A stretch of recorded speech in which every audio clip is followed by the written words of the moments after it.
Hello friends, आप सभी का स्वागत है अपने चैनल एजुकेशन फॉर कल पर। इससे पिछली क्लास में हमने सेल यानी कोशिकाओं के बारे में हमने जानकारी ली थी, यानी कि जिसमें हमने पढ़ा था कि मृत कोशिका की खोज किसने की, जीवित कोशिका की खोज किसने की, है ना। कोशिका है क्या। आज हम कोशिका के महत्वपूर्ण अंगों के बारे में बात करेंगे। जिस किसी ने भी अगर पहली वीडियो ना देखी हो तो मैं उसका लिंक वीडियो के डिस्क्रिप्शन में दे दूंगा, जहाँ से जाके आप उस वीडियो को देख सकें और अपने प्रॉपर नोट्स बना सकें, जिससे कि जहाँ जहाँ भी आपकी सामाजिक विज्ञान आती है वहाँ से आपका एक भी क्वेश्चन ना छूटे। इस प्रकार की मैंने थोड़ी छोटी सी मुहिम एक चलाई है। बस आप लोगों का समर्थन मुझे चाहिए, बस आप लोग ऐसे ही प्यार करते रहिए। ठीक है, धन्यवाद। आज का जो टॉपिक है हमारा यानी सेल, जिसका आज हम पार्ट 2 के ऊपर हम चर्चा कर रहे हैं। इसमें दो चीज़ पहले पढ़ना जरूरी है, कोशिका भित्ति और कोशिका झिल्ली। यानी कोशिका भित्ति को हम सेल वॉल बोलते हैं और कोशिका झिल्ली को सेल मेम्ब्रेन बोलते हैं। कोशिका भित्ति जो है वो कहाँ पाई जाती है? यह पादपों में पाई जाती है। किन में पाई जाती है? पादपों में। जबकि कोशिका झिल्ली जो है यह जीव जंतु में पाई जाती है। किन में पाई जाती है? जीव जंतु में। ठीक है। जो कोशिका झिल्ली जो बनी होती है, वैसे तो आपने पढ़ा होगा कि ज़्यादातर सेल्यूलोज, पहले नंबर पर यही आ जाता है, सेल्यूलोज। इसके अलावा इसमें और चीज़ भी होती हैं, जैसे कि आपका लिग्निन, थोड़ा डीपली जाके देखना भी ज़रूरी है, पैक्टिन और सुबेरिन से इसका निर्माण होता है। किसका?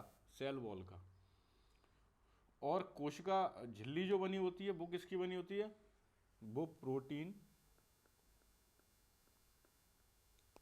प्लस वसा, यानी प्रोटीन और वसा से मिलकर बनी होती है, जिसे हम लाइपोप्रोटीन भी कहते हैं। इन्हीं को मिलाकर हम क्या बोल देते हैं? लाइपोप्रोटीन। ठीक है, ये आपको अंतर समझ में आ गया होगा कि कोशिका भित्ति किस में पाई जाती है? पादपों में। और कोशिका झिल्ली जीव जंतु में। ठीक है, इसमें किसी को दो राय। आगे हम बात करते हैं कोशिका के कोशिकांग की, यानी जो कोशिका में जो कोशिकांग हैं उनके बारे में। जैसे हम बात करते हैं कि केंद्रक, सबसे पहले हम केंद्रक की बात करते हैं। यानी कि केंद्रक को हम बोलते हैं तो इसको ब्रेन ऑफ सेल भी बोलते हैं। ठीक है, ब्रेन ऑफ सेल यानी कोशिका का दिमाग भी केंद्रक को ही मानते हैं। केंद्रक को ही हम न्यूक्लियस बोलते हैं। अगर क्वेश्चन आ जाए इसके खोजकर्ता कौन है, तो इसके खोजकर्ता हैं रॉबर्ट ब्राउन। Robert brown. ठीक है। कोशिका के केंद्रक का जो अध्ययन करते हैं उसको बोलते हैं कैरियोलॉजी। ठीक है, कैरियोलॉजी।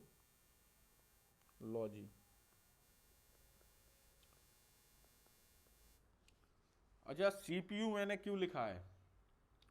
यानी सीपीयू का अगर कोई फुल फॉर्म लिखना चाहे तो लिख सकता है सेंट्रल प्रोसेसिंग यूनिट, क्योंकि यह सभी कोशिकांगों पर नियंत्रण करता है। क्योंकि केंद्रक है और ये क्या करता है?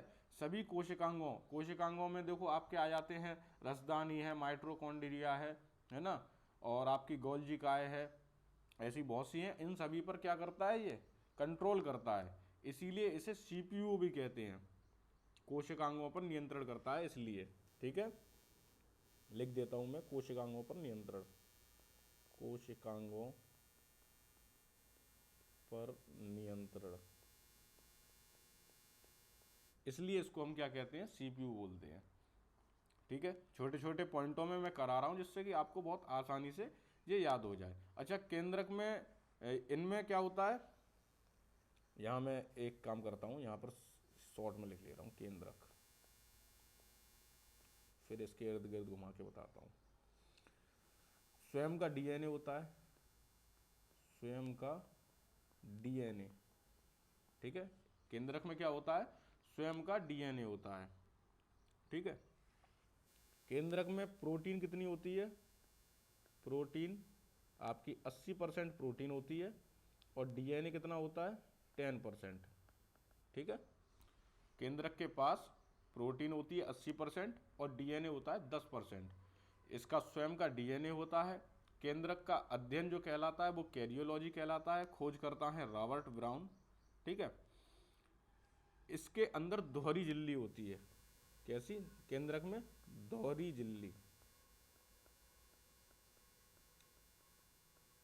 ठीक है, इसके अंदर दोहरी झिल्ली होती है।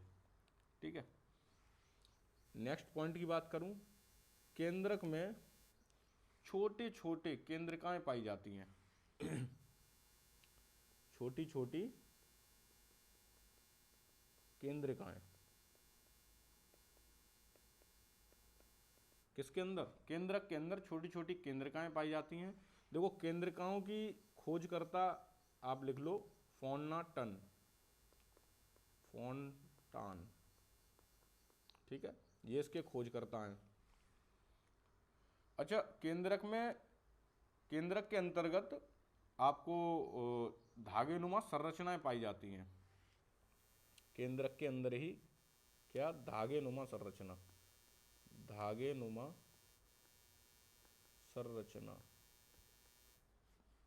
पाई जाती हैं, जिन्हें हम क्या बोलते हैं? इन्हीं को हम क्या बोलते हैं? क्रोमेटिन।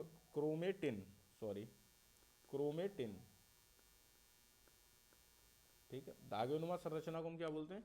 क्रोमेटिन कहते हैं। जो आपस में मिलकर, यानी कि जब क्रोमेटिन आपस में मिलेंगी तो ये क्या बना देती हैं? गुणसूत्र का निर्माण करती हैं, गुणसूत्र। ठीक है, यानी धागेनुमा संरचना को हम क्या बोलते हैं? क्रोमेटिन। और ये आपस में मिलकर, क्रोमेटिन मिलकर क्या बना देते हैं? गुणसूत्र बना देते हैं। ठीक है, तो ये तो था केंद्रक के बारे में। मैं आशा करता हूँ आपको अच्छी तरीके से समझ में आया हो, और सेशन अगर अच्छा लग रहा हो तो चैनल को ज़्यादा से ज़्यादा शेयर करें और सब्सक्राइब करें। अब इसमें एक चीज़ आई, गुणसूत्र, है ना? तो थोड़ा हम गुणसूत्र के बारे में पढ़ते हैं। गुणसूत्र ये थोड़ा केंद्रक के अंदर का ही है। ठीक है, कोशिकांग के पार्ट में इसको नहीं इंक्लूड किया जाता, लेकिन जो गुणसूत्र आया तो इसको भी पढ़ लो। गुणसूत्र को हम और क्या बोल सकते हैं?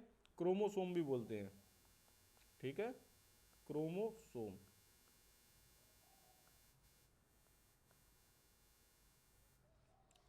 गुणसूत्र को हम क्रोमोसोम बोलते हैं। अच्छा, गुणसूत्र की खोज किसने की थी? तो बर्गर किसने खाया भैया?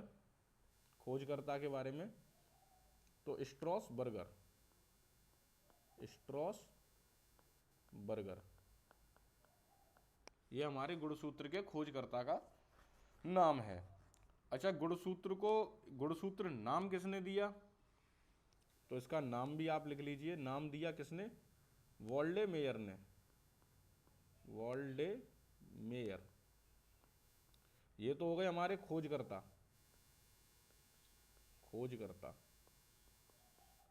और इन्होंने क्या किया? नाम दिया गुणसूत्र, वॉल्डे मेयर ने। गुणसूत्र के अध्ययन को क्या कहते हैं? कैरियोटाइप। यहां लिख लीजिए, अध्ययन को बोलते हैं कैरियोटाइप।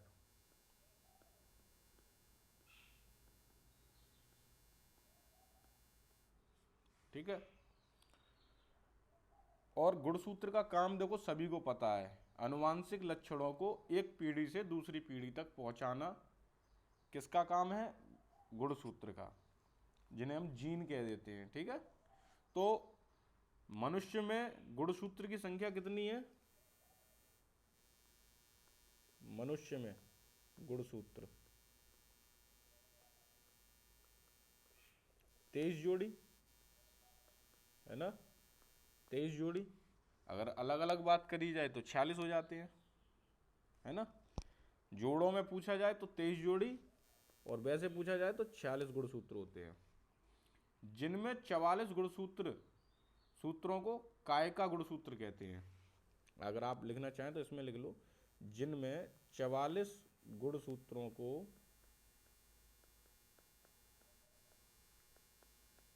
कायिका कहते हैं। कायिका, कायिका कहते हैं। ठीक है, जिन्हें ऑटोसोम्स कहते हैं। कायिका गुणसूत्र कहते हैं या ऑटोसोम्स कह लो। ठीक है, यहाँ पे आप लिख लेना कायिका गुणसूत्र या ऑटोसोम्स, ऑटोसोम्स। ये 44 जो गुणसूत्र हैं ये मेल और फीमेल दोनों में होते हैं। ठीक है, बचे जो दो, जैसे कि जिन्हें हम सेक्स क्रोमोसोम्स बोलते हैं, जो दो बचे उन्हें क्या बोलते हैं? Sex chromosomes, chromosome. अब ये दो कौन से हैं? अगर एक्स और वाई है तो मेल होगा, और एक्स और एक्स है तो फीमेल होगा। ये तो थी हमारी गुणसूत्र की कहानी। ठीक है, अब यहां से अगर आपका क्वेश्चन बन सकता है तो डायरेक्ट बन सकता है कि सर्वाधिक गुणसूत्र किस प्राणी में पाए जाते हैं, है ना।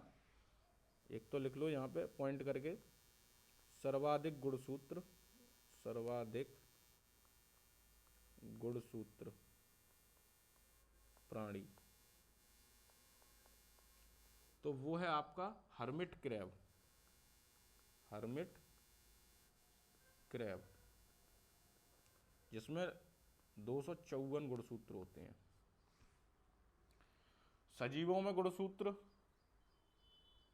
ठीक है, सर्वाधिक सजीवों में गुणसूत्र किसमें है? तो सर्वाधिक सजीवों में लिख लो आप गुणसूत्र ऑफियोग्लोसम फर्न। ठीक है, ऑफियोग्लोसम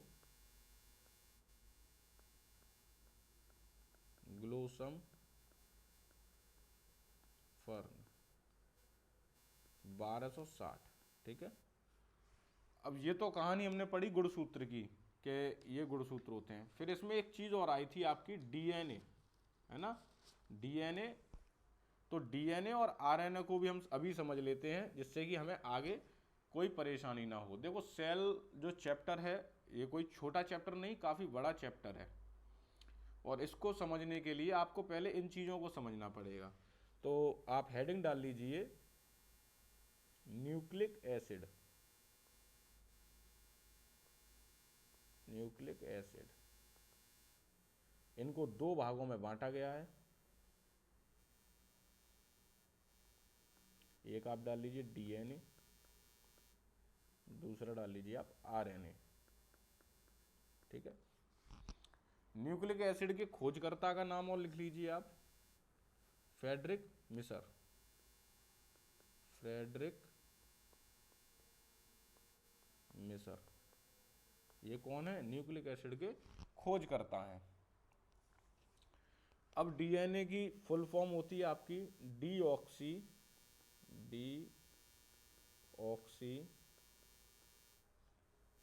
राइबोज न्यूक्लिक अम्ल, राइबोज न्यूक्लिक अम्ल। ठीक है, ऐसे ही आरएनए की होती है राइबो न्यूक्लिक अम्ल। ठीक है, राइबो न्यूक्लिक अम्ल। ये तो दोनों की फुल फॉर्म हो गई। ठीक है, अगर मैं बात करूं उपस्थिति की, उपस्थिति यानी उपस्थित कहाँ कहाँ होता है ये, तो अभी मैंने आपको बताया था सबसे पहले केंद्रक। केंद्रक में क्या होता है? स्वयं का डीएनए होता है, यानी कोशिका का एक भाग है केंद्रक।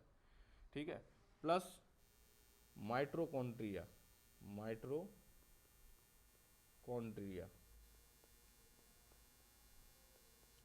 इनमें तो ये उपस्थित होता है। जबकि पादप कोशिकाओं में, और यहाँ पे लिख लीजिए पादप कोशिकाओं में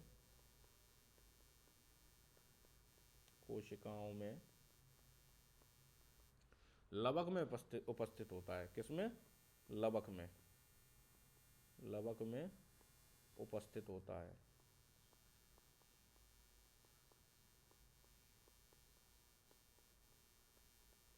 यहाँ तक किसी को कोई परेशानी नहीं हुई होगी, जितना समझाया है उतना काफ़ी अच्छे से समझ में आ गया हो। ठीक है, अगर इसकी उपस्थिति की बात करूं आरएनए की,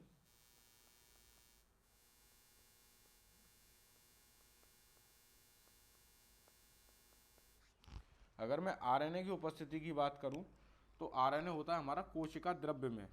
किस में होता है? कोशिका द्रव्य में। कोशिका द्रव्य में। ठीक है,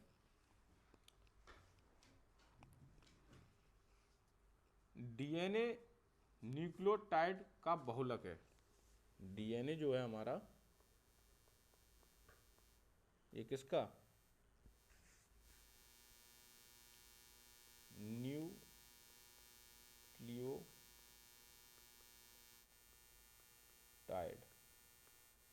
का बहुलक है।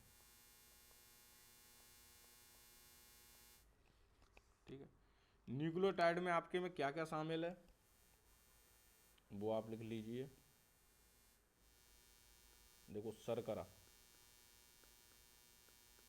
और शर्करा भी किस में मिलेगी आपको? पेंटोज शर्करा। पेंटोज शर्करा। ठीक है, अगर आपसे पूछ ले रूप में, प्लस इसमें क्या मिलेगा? नाइट्रोजन क्षारक। नाइट्रोजन क्षारक। नाइट्रोजन क्षारक में भी ये दो टाइप में बटा हुआ है। एक तो आपका है प्यूरिन, प्यूरिन, और दूसरा आपका पिरिमिडिन। पिरिमिडिन।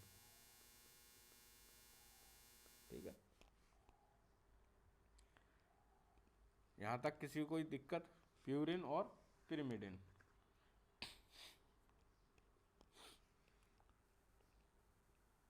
आगे हम बात करते हैं जो डीएनए का, अच्छा एक चीज और रहेगी इसमें आपका, और फॉस्फेट। फॉस्फेट यानी ये तीन चीज होती हैं, शर्करा, नाइट्रोजन क्षारक और फॉस्फेट, जिनका ये न्यूक्लियोटाइड का बहुलक है। तो उसमें क्या क्या मिलेगा आपको? शर्करा, नाइट्रोजन क्षारक और फॉस्फेट। ठीक है, डीएनए का जो हेलिक्स मॉडल की खोज, यहाँ से क्वेश्चन बने हैं काफ़ी बार। डीएनए के हेलिक्स मॉडल, हेलिक्स मॉडल की खोज। तो डीएनए की, वो सॉरी मैंने डीएलए बोल दिया डीएनए की जो हेलिक्स मॉडल की खोज की है उसका श्रेय जाता है आपको वाटसन और क्रिक को। ठीक है, 1953 ईस्वी में वाटसन और क्रिक। ठीक है, यहां से एक जो क्वेश्चन बनता है ना कि इन्हें नोबेल पुरस्कार भी मिला था इसके लिए। तो नोबेल पुरस्कार इनको कब मिला था? 1962 में नोबेल पुरस्कार मिला।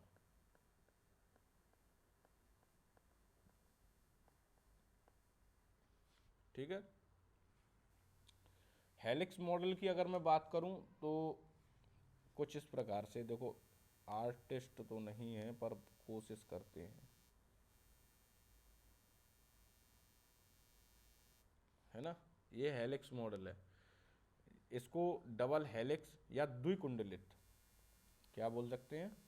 डबल हेलिक्स या द्विकुंडलित, कुंडलित। ठीक है, ज़्यादा डीप में नहीं जाएंगे। लंबाई इसकी कितनी होती है? 34 एंगस्ट्रॉम, और चौड़ाई 20 एंगस्ट्रॉम। ठीक है, एक पॉइंट तो हमारा ये बना। नेक्स्ट पॉइंट आप देखिए कि प्रयोगशाला में डीएनए का संश्लेषण किसके द्वारा किया गया? तो प्रयोगशाला में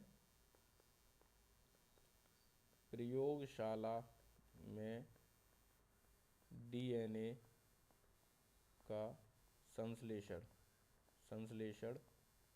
करने का श्रेय किसको जाता है? डॉक्टर हरगोविंद खुराना को।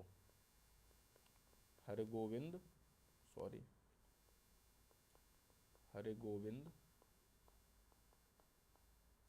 खुराना।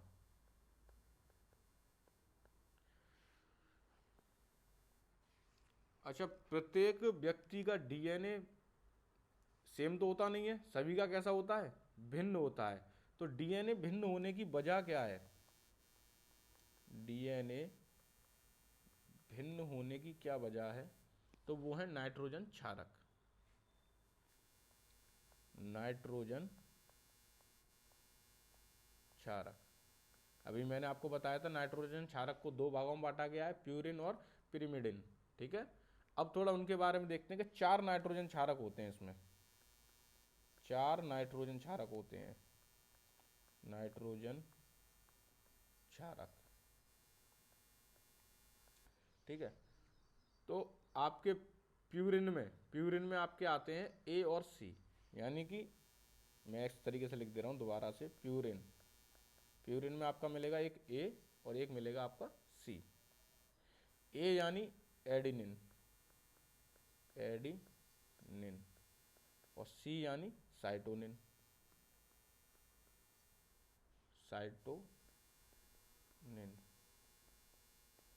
दूसरा आपका आता है पिरिमिडिन।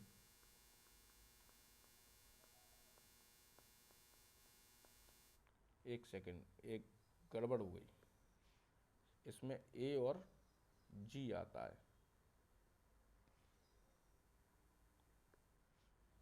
ए और जी यानी ग्वानिन। और पिरिमिडिन में आपका आता है टी और सी। टी यानी थाइमिन और सी यानी साइटोसिन।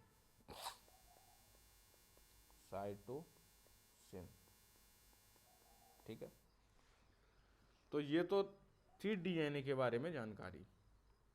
ठीक है, इतने से बाहर आपका कुछ भी नहीं जा सकता। ठीक है, अब हम बात कर रहे थे आरएनए। तो देखो डीएनए हमारा कैसा था? द्विकुंडलित, है ना। और आरएनए हमारा कैसा होता है? आप यहीं पे लिखते जाइए, एक कुंडली। ठीक है, सूक्ष्म जीवों में अनुवांशिक पदार्थों का कार्य करता है। आरएनए का काम क्या है? सूक्ष्म जीवों में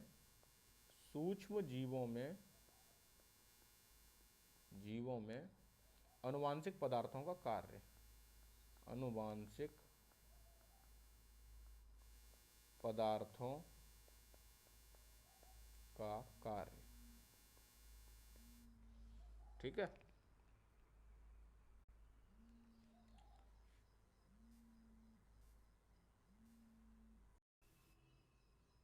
सूक्ष्म जीवों में अनुवांशिक पदार्थों का कार्य। अब आरएनए भी 3 प्रकार का कार्य करता है। ठीक है, इसके बारे में यहां इधर देखते हैं नीचे। आरएनए यानी राइबो न्यूक्लिक एसिड।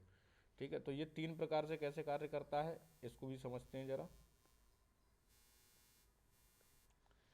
प्रोटीन निर्माण के लिए संदेश वाहक का कार्य। प्रोटीन निर्माण के लिए संदेश वाहक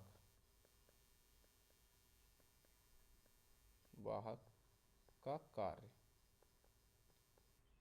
ठीक है, राइबोसोम आरएनए प्रोटीन का निर्माण। ठीक है, अब इसमें एक चीज आती है राइबोसोमल,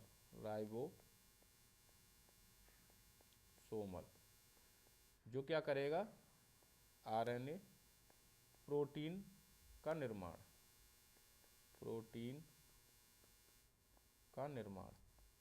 ठीक है, उसके बाद तीसरा पॉइंट आता है प्रोटीन का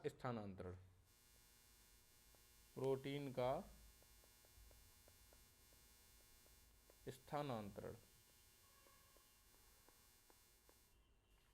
अब मैंने जो आपको पढ़ाया था ये तो डीएनए में मिलते हैं।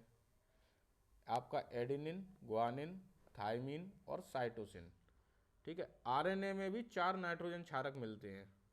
बस क्या होता है, थाइमीन की जगह पर, यहीं शॉर्ट में अगर आप लिखना चाहो, थाइमीन की जगह पर क्या मिल जाता है, यूरेसिल। यूरेसिल, बाकी के सेम यही रहते हैं, आपका एडेनिन, ग्वानिन और साइटोसिन और यूरेसिल। ये आपके आरएनए के 4 नाइट्रोजन क्षारक हो गए। ठीक है, मैं उम्मीद करता हूं कि इससे बाहर आपके एग्जाम में और कुछ भी नहीं पूछा जा सकता। जितने क्वेश्चन बन सकते हैं उतनी ही मैं कोशिश कर रहा हूं कि आपको ज़्यादा से ज़्यादा शॉर्ट नोट्स में सारी डिटेल प्रोवाइड कराना। ठीक है, अगर आपको मेरा सेशन अच्छा लग रहा हो तो आप सभी से एक रिक्वेस्ट है, चैनल को ज़्यादा से ज़्यादा शेयर करें, सब्सक्राइब करें और नेक्स्ट वीडियो के लिए ज़रूर सब्सक्राइब करें, क्योंकि अगली वीडियो जब आएगी तो आपको पता ही नहीं चलेगा, है ना।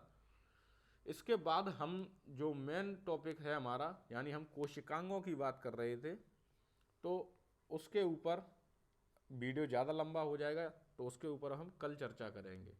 ठीक है, वैसे कल हम जो पढ़ेंगे उनके बारे में मैं आपको बता देता हूँ। आपका कोशिका झिल्ली है, कोशिका भित्ति है, माइटोकॉन्ड्रिया है, गोल्जी काय है, रसधानी है ना, तारकाय है, अंतःप्रद्रव्य जालियाँ हैं। इतनी सारी चीज़ें हैं जिनके बारे में हम अपने नेक्स्ट पार्ट में चर्चा करते हैं। वीडियो अच्छी लगी हो तो ज़्यादा से ज़्यादा शेयर करें। धन्यवाद।